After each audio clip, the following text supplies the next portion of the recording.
শুভ সকাল বন্ধুরা, কেমন আছেন সবাই? আশা করি যে যেখানে আছেন সবাই খুব ভালো আছেন এবং সুস্থ আছেন। লাইফস্টাইল উইথ সুতপার আরও একটি নতুন দিনে আপনাদের সবাইকে স্বাগত জানাই। আজ সকাল থেকেই ভীষণ বৃষ্টি পড়ছে আর রনিরা তো এর মধ্যেই বেরোচ্ছে, কেননা ওর ক্লাস টেস্ট আছে। আজকের দিনটা থাকবে ভেবেছিল, কিন্তু উপায় নেই, ক্লাস টেস্ট আছে, তাই দুজনেই চলে যাচ্ছে। সেরকম কোনো অসুবিধা হলে ফোন করিস। সেরকম অসুবিধা হলে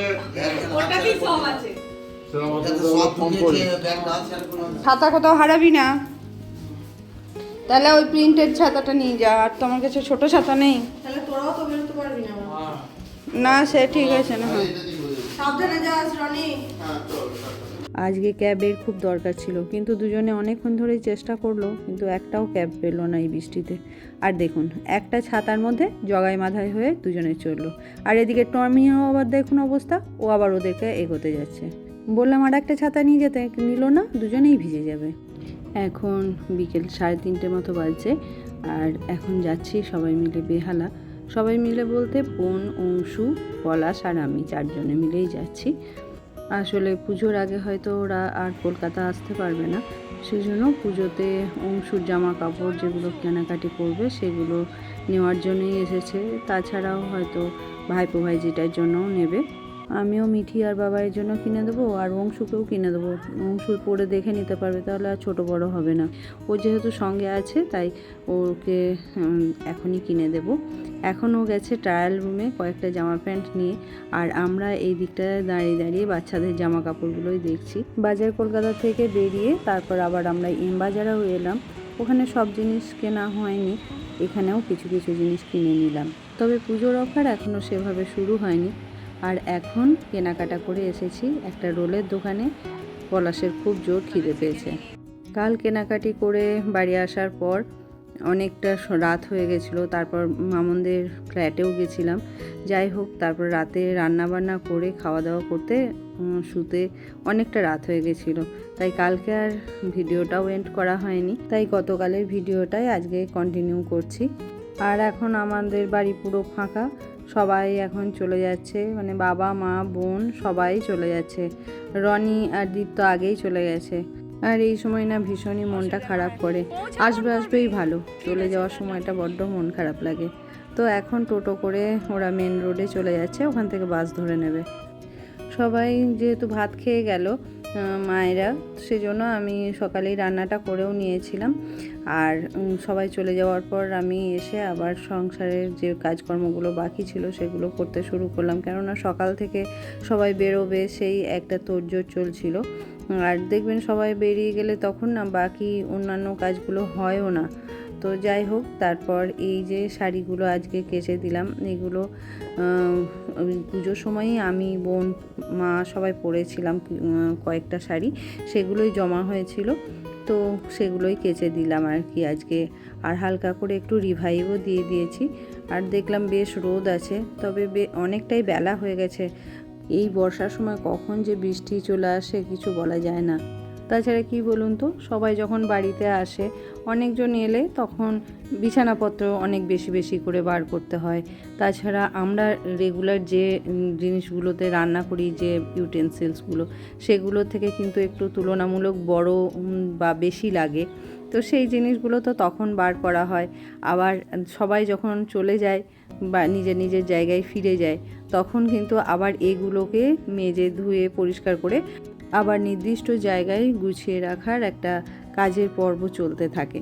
এর সাথে এখন তো আবার পুজোও ছিল, আর পুজোর জন্য তো তোলা বাসন সব বার করা হয়েছে, তো সেগুলোও মেজে ধুয়ে ঠিকঠাক করে রেখে দিতে হবে।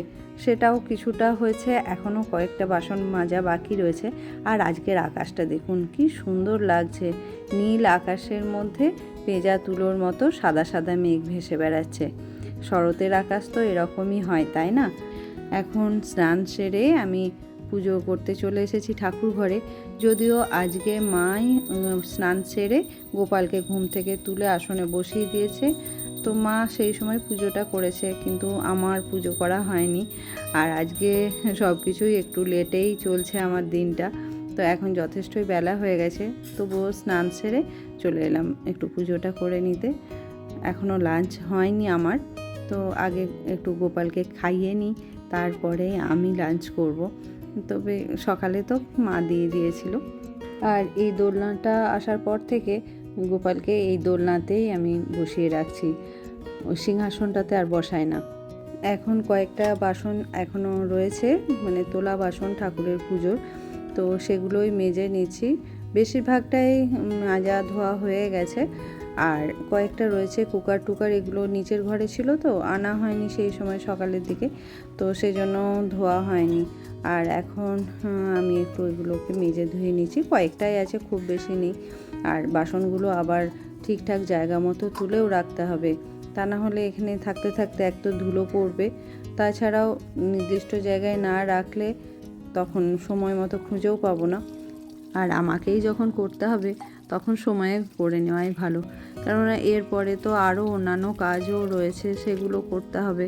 তখন এগুলো করতে আর ইচ্ছা করবে না, আর একের পর একদিন চলে যাবে।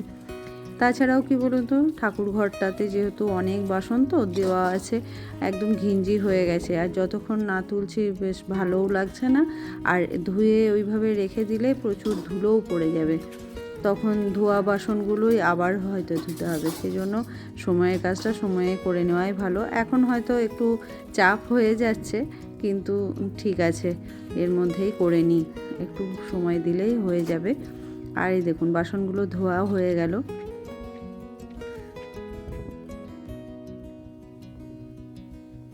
আর এই যে সমস্ত বড় বড় যে বাসনগুলো, এগুলো তো এই আলমারিটায় ধরবে না, যে শোকেসটা আছে এর মধ্যে ধরবে না, এইগুলো আমি ট্রাঙ্কের মধ্যে রেখে দিই, কেননা সমস্ত বড় বাসন তো আর লাগে না, এই পুজোর সময়ই একবার দুবার লাগে, তো সেজন্য এগুলো এই সামনে না রাখলেও চলে, এগুলো ট্রাঙ্কের মধ্যেই ভরে রেখে দেবো। আর তাছাড়া এই শোকেসটা সেরকম স্পেসও নেই। আর এই হাঁড়িটা, এই পিতলের হাঁড়িটা আমার বিয়ের সময় আমার বাবা দিয়েছিলেন, তো এটা কোনো দিনই ব্যবহার করিনি, এবারই প্রথম ব্যবহার করলাম। আর যেগুলো পুজোর পিতলের বাসন, তামার বাসন যেগুলো আছে ঠাকুরের, সেইগুলো এই আলমারির মধ্যে রেখে দেবো। আর এটা হচ্ছে চামড়টা একটা প্যাকেটের মধ্যে ভরে রেখে দিলাম। আর এবারে একটা বড় থালা বার করেছি তো গোপালের জন্য, থালাটা না কিছুতেই ধরছে না, তাই সব সরিয়ে নড়িয়ে দেখছি কিভাবে ধরানো যায়। আর এই সব করতে করতে ভাবতেই দেখছি খুব জোর আওয়াজ হচ্ছে, বুঝতে পারিনি দু এক ফোঁটা পড়ছিল যখন, জানেন একেবারেই ঝমঝম করে বৃষ্টি নেমেছে। আর এই যে শাড়িগুলো তো মার তো হবেই না, উল্টো দেখবো হয়তো নরম নরমই হয়ে থাকবে, কেননা একটু রিভাইভ দিলে না, রোদ না হলে বেশ একটু কড়কড়ে হয় না। আর এই দেখুন ক্লিপ দিয়েছি তো খুলতেই পারছি না, আমিও ভিজে যাচ্ছি, শাড়ি জামা কাপড়ও সব ভিজে যাচ্ছে, কিন্তু কী আর করা যাবে, এখন এরকমভাবে ঝমঝম করে বৃষ্টি নেমে গেছে, আগে একটুও বুঝতে পারিনি। তো যাই হোক, এখন নিয়ে এসে রেখে দিয়ে এখন এই বাসনগুলো গুছিয়ে নিই আগে, তারপরেই জামা কাপড়গুলো আবার শুকোতে দেবো। আর এখানে ছোটোখাটো কোনো পুজো হলেও যে সমস্ত বাসনগুলো লাগে বা পুজোর জিনিসগুলো লাগে, যেমন পঞ্চপ্রদীপ, তারপর কর্পূরদানি, প্রদীপ, সিংহাসন, ছোট যে নারায়ণের শিলার জন্য যে সিংহাসনটা, এগুলো কোষাকুষি সমস্ত কিছু এখানে রেখে দিলাম। আর এই যে এই ঝুড়িটা রেখেছি বাঁশের বলে না, এখানটা এটা ধরছে না, তো ঝুড়িটা ওপরেই তুলে দিলাম। আমার মোটামুটি সমস্ত বাসনকোসনই গোছানো হয়ে গেছে ঠাকুর ঘরে। আর যেগুলো বাকি থাকলো স্টিলের বাসন, এগুলো শুকিয়ে গেলে একবারে ট্রাঙ্কে রেখে দেবো। আর ভিজে জামা কাপড়গুলো চেয়ারে রেখে দিয়েছিলাম, সেগুলোও এখন এখানে শুকাতে দিচ্ছি। তাহলে বন্ধুরা আজ এই পর্যন্তই। আজকের ভিডিও আপনাদের কেমন লাগলো অবশ্যই কমেন্ট করে জানাবেন, ভালো লাগলে একটা লাইক দেবেন। আর আপনি আমার চ্যানেলে নতুন বন্ধু হলে চ্যানেলটা সাবস্ক্রাইব করার অনুরোধ রইল। ফিরে আসবো আবার একটা নতুন দিনের গল্প নিয়ে, ততক্ষণ সবাই ভালো থাকবেন, সুস্থ থাকবেন, সাবধানে থাকবেন।